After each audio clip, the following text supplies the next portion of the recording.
Hi friends, welcome to സജാവ് journey.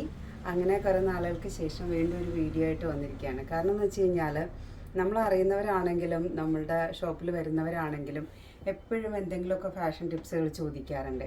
അപ്പോൾ ചിലവർക്ക് അതെനിക്ക് ചേരുമോ അങ്ങനെ കുറേ കൺഫ്യൂഷൻസാണ്, കാരണം യൂസ് ചെയ്ത് പരിചയമില്ലാത്തത് കൊണ്ട്. അപ്പോൾ ഞാൻ വിചാരിച്ചു ഓരോ പ്രാവശ്യം ഓരോ കാര്യങ്ങൾ നിങ്ങൾക്ക് പറഞ്ഞു തരാമെന്ന്. അപ്പോൾ ഞാൻ ഇന്ന് പറയാൻ പോകുന്നത് ഞാനിപ്പോൾ ഇട്ടിരിക്കുന്ന ഡ്രസ്സിനെ ബേസ് ചെയ്തിട്ടാണ്. അതായത് ഞാനിപ്പോൾ അത്ര ഭയങ്കര എന്താ പറയുക ഫാറ്റി ബോഡി ആയിട്ടുള്ള ഒരാളല്ല, കുറച്ച് വണ്ണത്തിലുള്ള ഒരാളല്ല, എന്നാൽ തീരെ മെലിഞ്ഞിട്ടുള്ള ഒരാളല്ല, ഒരു മീഡിയം ഇതിൽ പോകുന്ന ഒരാളാണ്. സെയിം ടൈം എനിക്ക് ഹൈറ്റ് കുറവാണ്. അപ്പോൾ എനിക്ക് എങ്ങനത്തെ ടൈപ്പ് ഡ്രസ്സാണ് ഞാൻ മിക്കപ്പോഴും സെലക്ട് ചെയ്യുക എന്നുള്ളത് ഞാൻ പറഞ്ഞുതരാം. അപ്പം ഞാൻ ഇന്ന് പറയാൻ പോകുന്നത് കളറിനെ കുറിച്ച്, അതായത് ഹൈറ്റ് കുറഞ്ഞവർക്ക് എങ്ങനെയാണ് നമ്മളൊരു ബോട്ടം ആൻഡ് ടോപ്പ് സെലക്ട് ചെയ്യുമ്പോൾ കളർ എങ്ങനെയാണ് നോക്കേണ്ടതെന്നാണ്. ഈവൻ സാരി ആണെങ്കിലും, പുറത്ത് നല്ല മഴയുണ്ട്, അപ്പോൾ അതിൻ്റെ സൗണ്ടൊക്കെ ഉണ്ടാവും, ഒന്ന് അഡ്ജസ്റ്റ് ചെയ്യുക. അപ്പോൾ ഇപ്പം ഞാൻ എങ്ങനെയാണെന്ന് വെച്ച് കഴിഞ്ഞാൽ, ഞാൻ പറഞ്ഞില്ല ഞാൻ ഹൈറ്റ് കുറവുള്ള ആളായതുകൊണ്ട് തന്നെ ഞാൻ എപ്പോഴും ബോട്ടവും ടോപ്പും ഒരേ കളറ് മെയിൻറ്റെയിൻ ചെയ്യാറുണ്ട്. കാരണം ഒരിക്കലും ടോപ്പും ബോട്ടവും സെപ്പറേഷൻ വരരുത്. അതിൻ്റെ ഫോട്ടോസ് ഞാൻ സൈഡിൽ ഇടുന്നുണ്ട്, അപ്പോൾ അതൊന്ന് നിങ്ങൾക്ക് മനസ്സിലാവും.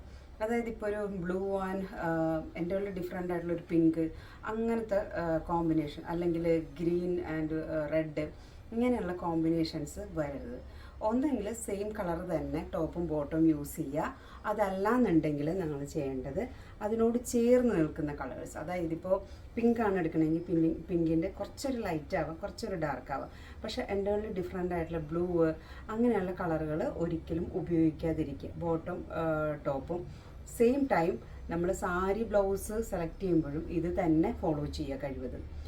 എൻ്റെ ഉള്ളിൽ ഡിഫറെൻ്റ് ആയിട്ടുള്ള കളേഴ്സിന് പകരം ഒരേപോലെയുള്ള കളേഴ്സ് യൂസ് ചെയ്യാം. അപ്പോൾ നിങ്ങൾ ചോദിക്കും, പിന്നെ അതിനകത്ത് എങ്ങനെയാണൊരു ഭംഗിയുള്ള കളർ കൊണ്ടുവരണേ, അല്ലെങ്കിൽ അതെങ്ങനെയാണൊരു സ്റ്റൈലിങ് ചെയ്യണേ. അതായത് അങ്ങനെ ഒരു സംഭവത്തിൽ ഇപ്പം ഞാൻ ഇങ്ങനെ ഒരു പിങ്കിൻ്റെ പുറത്ത് ഞാനൊരു ലൈറ്റ് പിങ്കിൻ്റെ വർക്കാണ് കൊടുത്തിരിക്കുന്നത്. അപ്പോൾ എനിക്ക് ഹൈറ്റ് കുറവുള്ളത് കൊണ്ട് തന്നെ എനിക്കിങ്ങനെ ഹൊറിസോണിലൊന്നും ഭംഗി ഉണ്ടാവില്ല, വീണ്ടും ഞാൻ ഹൈറ്റ് കുറവ് തോന്നും. അപ്പോൾ ഞാൻ സ്ട്രെയിറ്റ് ആയിട്ടുള്ള വർക്കാണ് എൻ്റെ ഹാൻഡിൻ്റെ അവിടെയും ബോഡിയിലും കൊടുത്തിരിക്കുന്നത്. ഞാനിപ്പോൾ വൺ സൈഡാണ് ഈ വർക്ക് കൊടുത്തിരിക്കുന്നത്.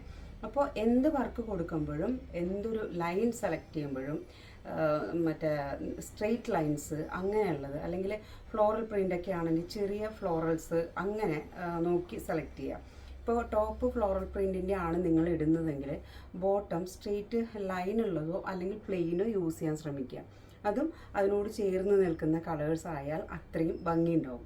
ഇത് നിങ്ങൾക്ക് ഒന്ന് രണ്ടെണ്ണം വേറെ നോക്കുമ്പോൾ ആൾക്കാർ പറയുന്നതിനകത്ത് തന്നെ മനസ്സിലാകും ഞാൻ പറയുമ്പോൾ അതിൻ്റെ ഡിഫറൻസ് എന്താണെന്നുള്ളത്. അതുപോലെ തന്നെയാണ് ഇപ്പോൾ നമ്മൾ സാരീസിലാണെങ്കിൽ, അപ്പോൾ നിങ്ങൾക്ക് കളേഴ്സ് എവിടെയെങ്കിലും എന്തെങ്കിലും ഒരു ഭംഗിയുള്ള കളർ ആഡ് ചെയ്യണം. ഇപ്പോൾ ഈ പിങ്കിൻ്റെ കൂടെ ഒരു ബ്ലൂവോ ഗ്രീനോ അല്ലെങ്കിൽ ഗോൾഡനൊക്കെ പിന്നെ മെർജ് ചെയ്ത് പോകുന്ന കളേഴ്സാണ്. പക്ഷേ എൻ്റെ ഉള്ളിൽ ഡിഫറെൻ്റ് ആയിട്ടുള്ളൊരു കളറ് മെർജ് ചെയ്ത് പോകാൻ ഇത്തിരി ബുദ്ധിമുട്ട്. അപ്പോൾ നമ്മൾ എന്താ ചെയ്യേണ്ടതെന്ന് വെച്ചാൽ ഇങ്ങനെയുള്ള വർക്കിൻ്റെ ഇടയിൽ അവിടെയായിട്ട് വേണം ആ ഒരു കളറിനെ ഹൈലൈറ്റ് ചെയ്യാനായിട്ട്. അത് നിങ്ങളിപ്പോൾ എവിടെയാണോ ഡിസൈൻ ചെയ്യിപ്പിക്കുന്നത് അവരോട് പറഞ്ഞ്, അത് ഇപ്പോൾ നിങ്ങൾക്ക് ഒരു ഐഡിയ കിട്ടും ഞാനീ പറയുമ്പോഴത്തേക്ക്. അപ്പോൾ അങ്ങനെ ചെയ്യുക.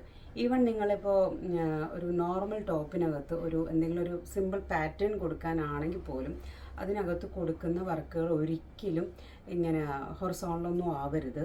എപ്പോഴും സ്ട്രെയിറ്റ് ആയിട്ട് വരുന്ന രീതിയിൽ, നിങ്ങൾക്ക് ഹൈറ്റ് തോന്നുന്ന രീതിയിലായിരിക്കണം എപ്പോഴും വെയർ ചെയ്യേണ്ടത്. അപ്പോൾ ഇതിനകത്ത് ഇനി എന്തെങ്കിലും സംശയം ഉണ്ടെങ്കിൽ നിങ്ങൾ കമൻറ്റ് ചെയ്യുക, ഞാൻ അതിനെക്കുറിച്ച് ഡീറ്റെയിൽ ആയിട്ട് അടുത്തൊരു വീഡിയോയിൽ കാണും.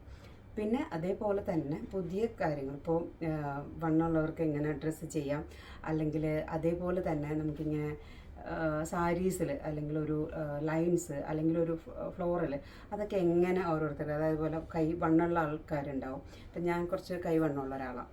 അപ്പോൾ അങ്ങനെ അതാണ് ഞാൻ നേരത്തെ പറഞ്ഞത്, ഞാൻ കൈ വണ്ണമുള്ളതുകൊണ്ടാണ് ഞാൻ ഈ എന്താ വർക്ക് സ്ട്രെയിറ്റ് ആയിട്ടുള്ളത് യൂസ് ചെയ്യുന്നത്. അപ്പോൾ ഏത് തരം മെറ്റീരിയൽ അതിനെയൊക്കെ കുറിച്ച് വീണ്ടും പുതിയ വീഡിയോ ആയിട്ട് കാണാം. Take care, by.